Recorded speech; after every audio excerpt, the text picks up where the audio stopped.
glad to be here today. I'm here today with Jill Cassone, who is the founder for Success for School from the beauty of my home in the middle of coronavirus time. And I, as you all know, are taking this opportunity to speak with some of the most powerful people in our community who are thinking about kids. And Jill has a background in both regular and special education and in attention. And she is philosophically, I just love the way she thinks about kids in general, which is honoring the way children think differently and empowering kids and their parents really to honor how unique their minds are. And so I have so many things I could talk about with her today because we were on the phone already for an hour going on and on. So Jill, thank you so much. I know. Thank you so much for being here. My hope for this short what's going to be a podcast and a little hopefully vignette for my parents is just to give them some support around their own unique kids, trying to figure out a way to help them not lose their mind when they're trying to do homeschooling and understand what it's like as an educator to really, I don't know, feel more powerful in their own homes to sort of help guide their kids. Is that something you feel like you can help me with? Because I need it. Sure, yeah.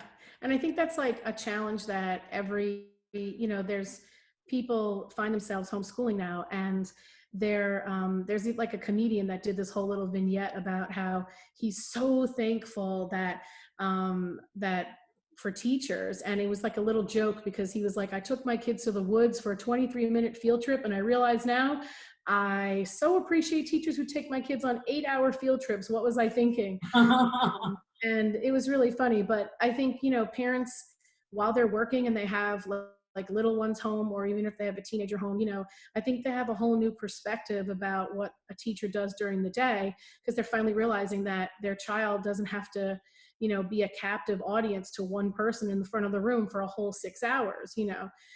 So much learning happens whether the work is done independently or guided through instruction. So really, sometimes, you get these calls and parents are like, oh my gosh, like he's only spending 10 minutes on his math, or there's only this amount of writing, and they're starting to like have a heart attack about some of those topics. And, typically my message is that, whatever behaviors you're seeing at home while your child is working, these are behaviors they probably already had. They take time to master. And so that chemistry is just kind of spilling over into your house now. You don't get to see it. If you think about how home is like the mirror, just imagine, the same brain skills that your kid uses when they write and they want to build temporal organization. Those are the same exact skills that kids use when they pack for a vacation. And while you're standing there trying to make sense of why your kid has no underwear in the suitcase, the teacher in the classroom is trying to make sense as to why the writing piece, has 3 different topics tied into it. That doesn't mean your child's all of a sudden forgotten how to write, because parents are freaking out. They're seeing that, or they're believing that their kid, now that they're home, that they don't have any skills.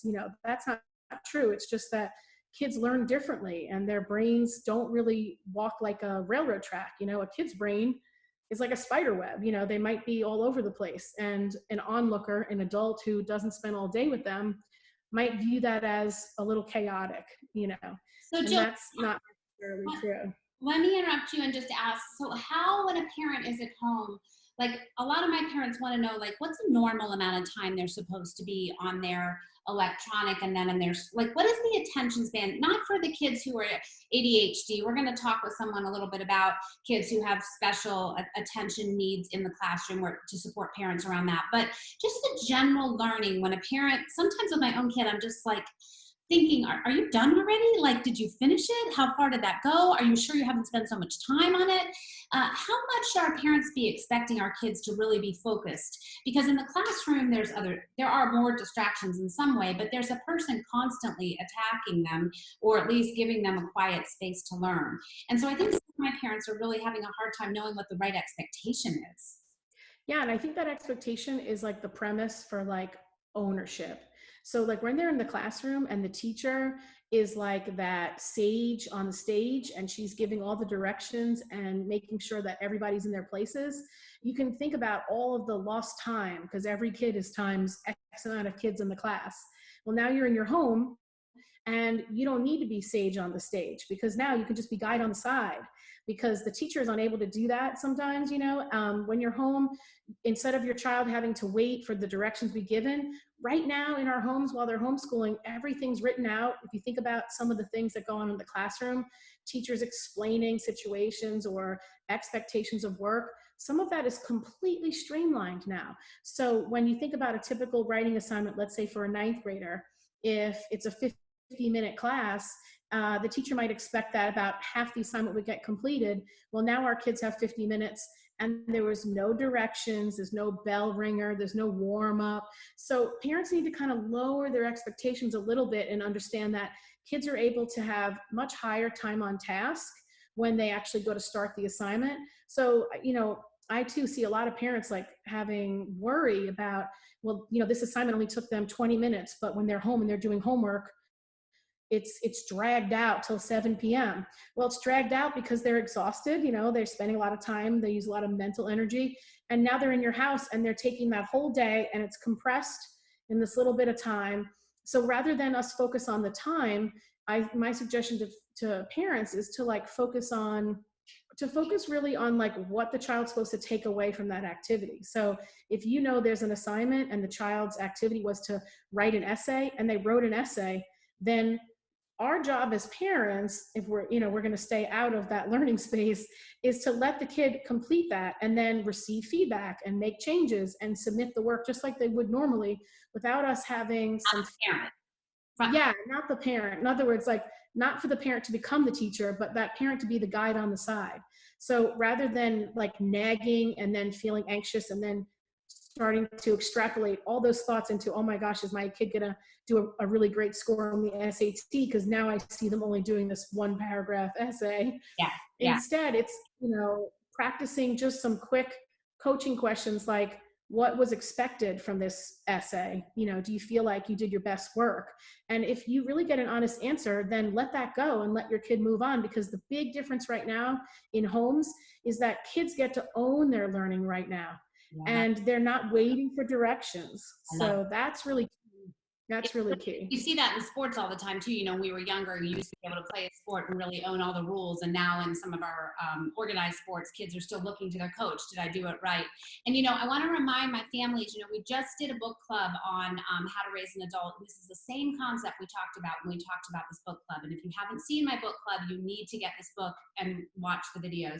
But we talked about how we are really honoring our kids when we stay away from their experience. And we're also letting their teachers know when we don't interrupt the learning kind of whole experience, what they didn't get, what they didn't yet understand. There's so much of learning that teachers can't get feedback from when the parents are really too engaged. The concrete question I want to ask, just for a nugget that would be helpful too, and you may not be able to easily answer this, but it depends, I'm sure, a lot on the age of the kid. But do you feel like for any age in this new environment, parents should have a little bit of a schedule in terms of what their kids should be doing and then step back? Or should the kids do the schedule themselves if Wake County comes back in and the kids are really not getting a lot of very specific instruction on how to structure their day? How can we help parents do that?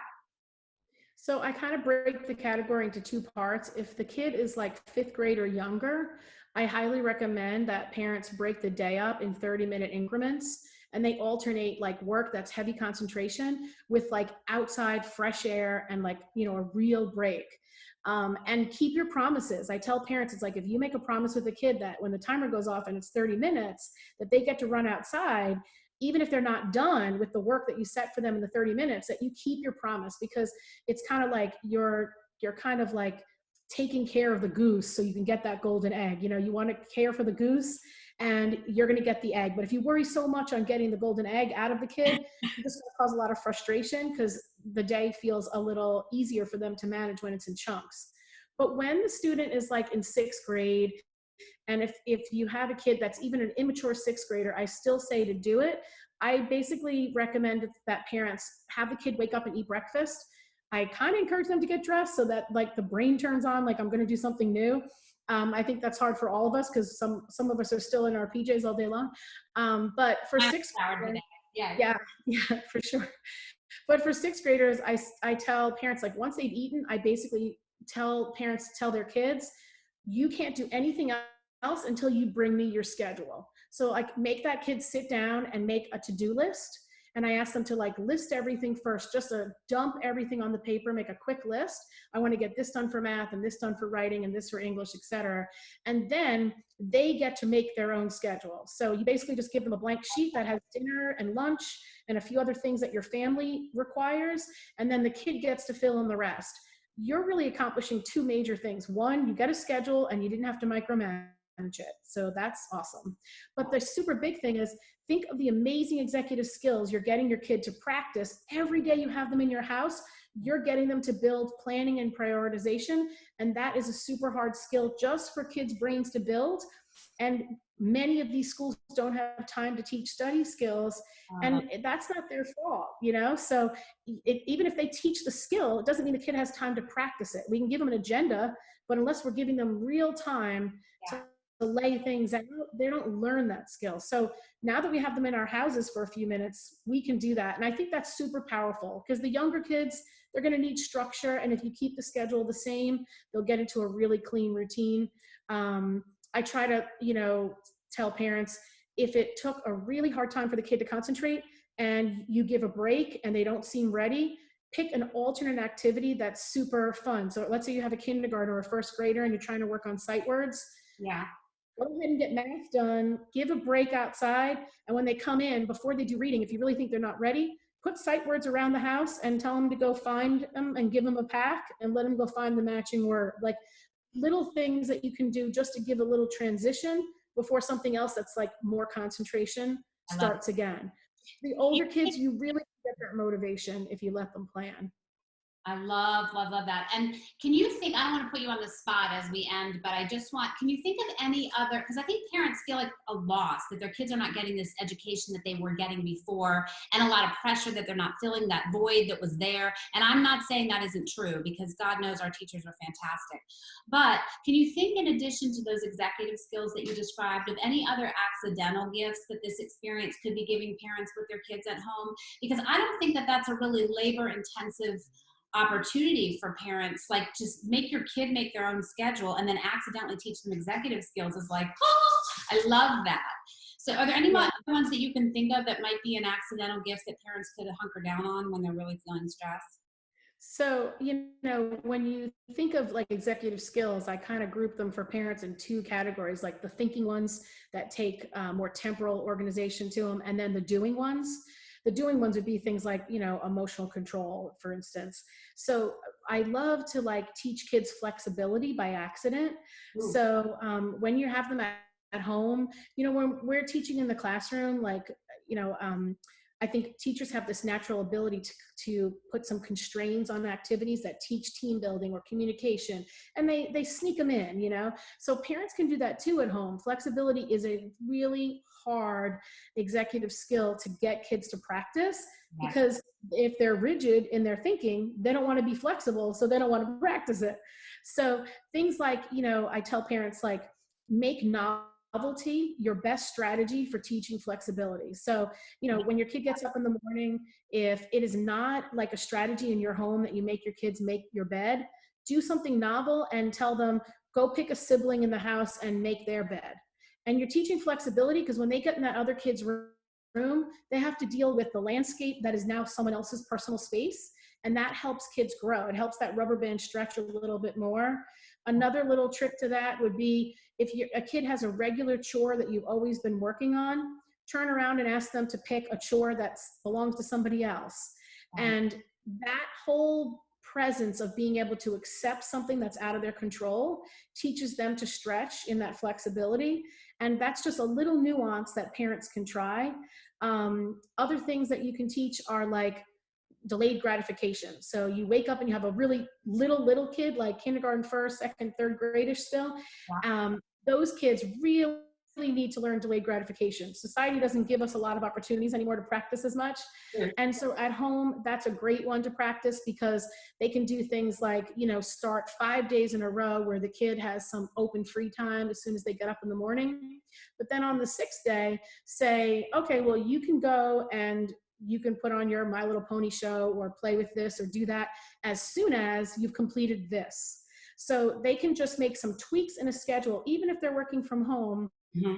That will really, really help because they're actually building the exact practice that the kid needs for behaviors that they're coming to professionals saying they need help with. And Yes, so they're putting in these little opportunities, that they have control over right while they're home every day. I So, love that. and I think that's like really key. The probably the last one I would think of would be, I tell parents all the time that I read a study about how Target did a focus group about their little red help button. And a whole group of people from 12 to 29 years old didn't even know the help button existed.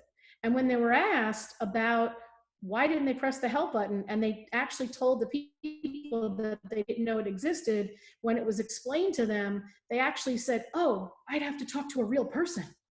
And it's so funny because these types of skills of having to engage with another person, Yes. these are the skills that our kids need a lot of help with. We think, oh, Yes. they have these etiquette skills in place. Well, we don't answer the phone anymore, so-and-so residents.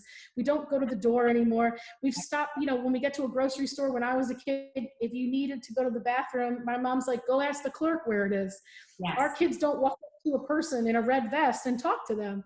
Yes. So, we have technology like Zoom or Facebook or Skype. I tell, parents all the time, it's like, this is the time when you should make your kids talk to their relatives face to face and have real conversations, and tell your relative to have questions ready so that your kid can practice what it's like to have a ping pong type of conversation like you and I are having now. We think this is like so simple, but go ahead and sit a teen in front of another person and try to see how struggling it is for them to have empathy and to listen to what someone else says and then respond back. That is a critical executive skill that parents could be, they can really be practicing right now.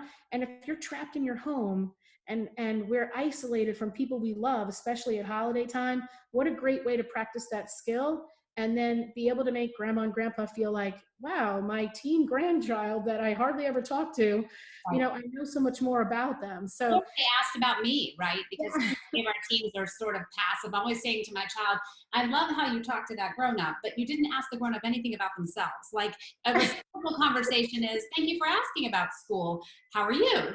So Jill, you are like this like gift in our community. I'm so grateful that everybody who hasn't had the chance to even hear you speak or put a name with a face or know about Success for School has a chance to hear your wisdom. And I could talk to you for hours. I think we should try and do one more of these at some point if you're up for it. Yes, totally would be up for it. And I so appreciate the opportunity. You are such a pillar in the community, and I really feel like, parents have such a resource, especially being a pediatrician, that they're able to merge questions that are developmental with, what's happening with my kid right now. That's the number one thing I recommend parents all the time. It's like, have you spoken to your pediatrician? I really feel like it's an untapped resource that a lot of families are busy running around gathering up a lot other people for their kid. And a lot of times, they really need to remember that the ringleader should really be your kid's pediatrician. I really feel like that's super important. And I so appreciate the opportunity to do this with you. Thank you so much. I'm going to link Jill's information onto our podcast, which we have. There will be a link at the bottom that explains details about where she works and a little bit about her. You can check out her website. And also, we will be posting this up on our feed. And if you guys have any other questions or concerns or topics you're really interested in hearing about, I can't tell you how responsive all these people in our community have been to help our patients. So we'll come back on and do it again if you're up for it. Thank you so much. Great. Thanks so much. I appreciate the opportunity. Bye, Jill. Stay safe.